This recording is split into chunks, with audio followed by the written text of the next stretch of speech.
मैं Bharti Mehta MSc 4th semester के सभी विद्यार्थियों का उनकी फ़ोटोकेमिस्ट्री की कक्षा में स्वागत करती हूँ।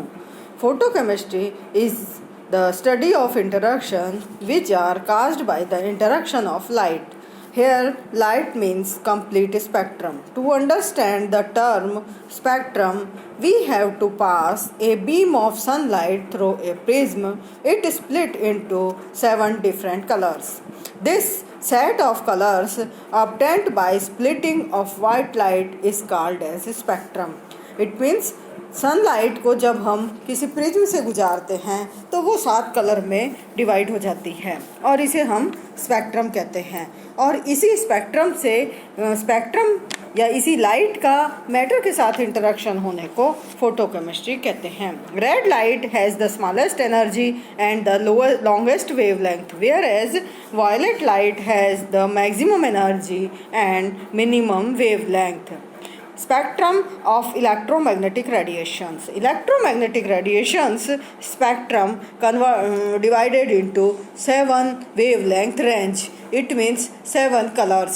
तो different wavelength और different frequency होने के कारण से अलग अलग कलर हमें दिखाई देते हैं और उनका रिफ्रैक्टिव इंडेक्स जब वो प्रिज्म में से गुजारे जाते हैं तो अलग अलग होता है। इस कारण से वो अलग अलग वेवलेंथ के होते हैं। तो वॉयलेट कलर की जो वेवलेंथ है वो 400 to 435 nm है। ब्लू कलर की जो वेवलेंथ होती है वो 435 to 480 nm होती है। Green blue 480 to 490 nm, blue green 490 to 500, green 500 to 560, yellow green 560 to 580, yellow 580 to 595 and orange 595 to 610 and red wavelength है 610 to 750. Higher wavelength and it means reciprocal होता है तो वो लोअर फ्रीक्वेंसी होता है। If we allow the electromagnetic light radiations to fall on matter, the matter will either absorb और reflect और transmitted और स्कैटर्ड द लाइट. यानी लाइट जब भी पदार्थ के ऊपर डाली जाती है तो या तो अवशोषित होती है या रिफ्लेक्ट होती है या ट्रांसमिटेड होती है या स्कैटर्ड हो जाती है। तो 4 प्रकार से लाइट विभाजित हो सकती है और जब इसका इंटरेक्शन लाइट के साथ होता है तो लाइट जो है पार्टिकल की तरह एटीट्यूड करती है या व्यवहार करती है और कुछ जगह पर ये वेव की तरह से बिहेवियर शो करती है। तो इस तरह से लाइट के इंटरेक्शन जो है वो मैटर के साथ होता है।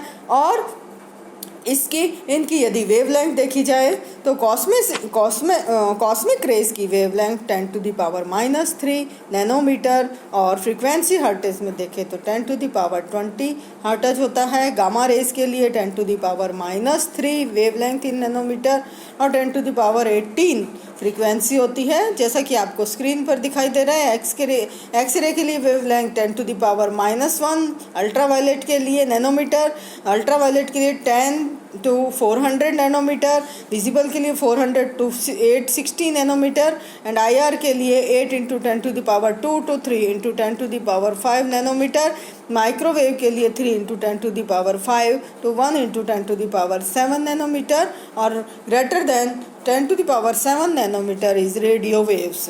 तो इस तरह से पूरी जो रेडिएशंस का है क्लासिफिकेशन इस प्रकार से किया गया है। अब हम यहाँ पर इसके नियम की बात करते हैं फोटोकेमिस्ट्री के लॉ ऑफ फोटोकेमिस्ट्री। और इस फोटोकेमिस्ट्री के लॉ के अंदर सबसे पहले हम लेते हैं ग्रोथस-ड्रॉपर लॉ। ग्रोथस-ड्रॉपर लॉ केवल क्वांटिटेटिव अध्ययन के लिए बात करते हैं और Grotthuss Draper law is the first law of photochemistry as only that light which is absorbed by a system can cause chemical changes. तो ग्रोथस-ड्रॉपर लॉ ने कहा कि प्रकाश रासायनिक अभिक्रिया केवल उन्हीं प्रकाश विकिरणों के द्वारा संपन्न होती है जिनका निकाय या अभिकारक के द्वारा अवशोषण किया जाता है। Photochemical changes takes place only the absorb light of the molecule. यानी ट्रांसमिटेड लाइट, स्कैटर्ड लाइट और रिफ्लेक्टेड लाइट का फोटोकेमिस्ट्री में कोई भी रोल नहीं होता है और केवल एब्जॉर्ब्ड लाइट से ही केमिकल चेंज होते हैं। तो पदार्थ के द्वारा लैम्डा मैक्स तरंग दैर्ध्य और विकिरण अवशोषित होगा, तभी रासायनिक अभिक्रिया होगी। It is also called principle of photochemical activation, या इसको हम प्रकाश रासायनिक सक्रियण का सिद्धांत भी कहते हैं। एक और लॉ इससे संबंधित है, वो है आपका लॉ ऑफ फोटोकेमिकल इक्विवेलेंट, जिसको कि हम स्टार्क आइंस्टीन लॉ कहते हैं, या हम इसे प्रकाश रासायनिक तुल्यता का नियम कहते हैं। और इसको 1912 में स्टार्क और आइंस्टीन ने प्रतिपादित किया था। When absorbed light, it is converted into a excited state. एक अणु एक फोटोन का अवशोषण करके सक्रियत होता है। सक्रियत अणु अत्यंत अस्थायी होता है और वो शीघ्र उत्पाद में परिवर्तित हो जाता है।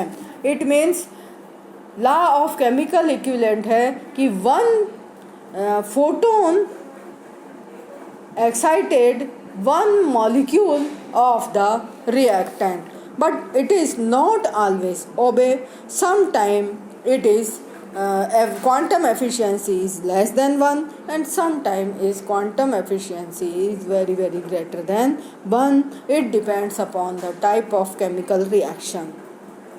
Said that each photon of light is absorbed by the chemical system. Only one molecule is activated for a photochemical reaction. The energy absorbed by 1 mole of reactant molecule is given by E is equal to NH nu. The energy is called 1 Einstein. N is equal to Avogadro number, nu is equal to frequency of radiations, and H is equal to Planck constant.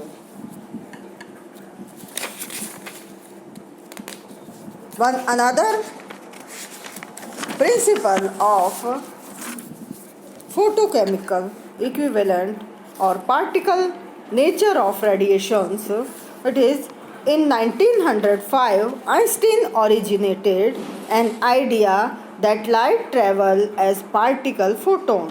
One quantum of radiation is called a photon. A particle is defined by its mass m and its momentum p or energy E. The particle nature of light is expressed in the form of a wave packet or a quantum of radiations whose energy is given by E is equal to h nu, where h is equal to Planck constant. The energy of photon was also given by Einstein. E is equal to mc square. So energy by the wave nature of radiation is equal to E is equal to h nu, and the energy of photon was also given by the Einstein according to particle nature of the radiation. E is equal to mc square. The formula 1 is equal to E is equal to h nu and second is equal to E is equal to mc square. When we compare both equation, h nu is equal to mc square, or we can say h nu upon c is equal to mc is equal to momentum of photon. तो इस तरह से यहाँ पर हम wave nature और particle nature दोनों फार्मूलों को हम एक साथ कर देते हैं, और इस तरह से हमारे पास जो फार्मूला फाइनल हम यूज़ करते हैं वो है E is equal to H C upon lambda. और हमेशा हम जो प्रिंसिपल है उसके अंदर हम मैटर का ड्यूल नेचर मानते हैं। तो ड्यूल नेचर में मतलब जो मैटर है वो वेव की तरह से भी वर्क करता है और पार्टिकल की तरह से वर्क करता है। जब भी हम एक्साइटेशन की बात करते हैं तो फोटोकेमिकल रिएक्शन जहाँ पर भी होती हैं उसमें हमारे पास जब भी बॉन्ड फॉर्मेशन होते हैं तो हम ये जानते हैं कि हमारे जो बॉन्ड हैं वो कितनी तरह के होते हैं, तीन तरह के होते हैं, सिग्मा बॉन्ड, पाई बॉन्ड और नॉन बॉन्डिंग ऑर्बिटल्स। तीन तरह के ऑर्बिटल्स हमारे पास उपस्थित होते हैं और उन ऑर्बिटल्स से बनने वाले जो बॉन्ड होते हैं वो होते हैं sigma to sigma star, sigma to n star और n to pi star, n to sigma star और पाई टू पाई स्टार। कभी भी electron sigma to pi star में नहीं जाएगा और पाई टू सिग्मा स्टार में नहीं जाता है, क्योंकि फ्रैंक कंडन प्रिंसिपल के अनुसार जब इलेक्ट्रॉन का एक्साइटेशन होता है तो सिमेट्री मेंटेन रहनी चाहिए और इस कारण से कभी भी excitation sigma to pi star या पाई टू सिग्मा स्टार में नहीं होगा, क्योंकि ये सिमेट्रिकली फॉरबिडन होता है। तो इस तरह से यदि हम देखते हैं तो हमारे पास चार तरह के एक्साइटेशन पाए जाते हैं, sigma to sigma star, n to sigma star, pi to pi star and n to pi star. Sigma to sigma star transition alkanes में होता है। Alkanes containing only sigma bond, they do not have any pi or n electrons in their molecules. Therefore, they can be excited in this way. N2 sigma star present in compounds which containing oxygen and nitrogen atom of alcohol, amines, ethers contains unused lone pair of electrons. Hence, they are excited in this way. Pi to pi star compound of alkenes, ketones, aldehyde and esters having unsaturated pi bond consisting of pi electrons. Therefore, they can be excited in this manner. तो alkene, ketones, aldehyde and ester सब में कौन सा होता है? Pi bond present है। So pi to pi star transition takes place.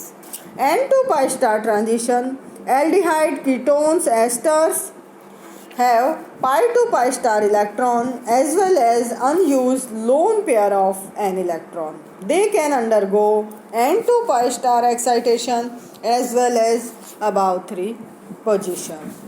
So photochemically we can say that pi to pi star transition, which is present in alkene and carbonyl compounds, and N to pi star transition, which is present in carbonyl compound, acid and acid derivatives, are useful in the study of photochemistry or photochemical change in the reaction. So identification.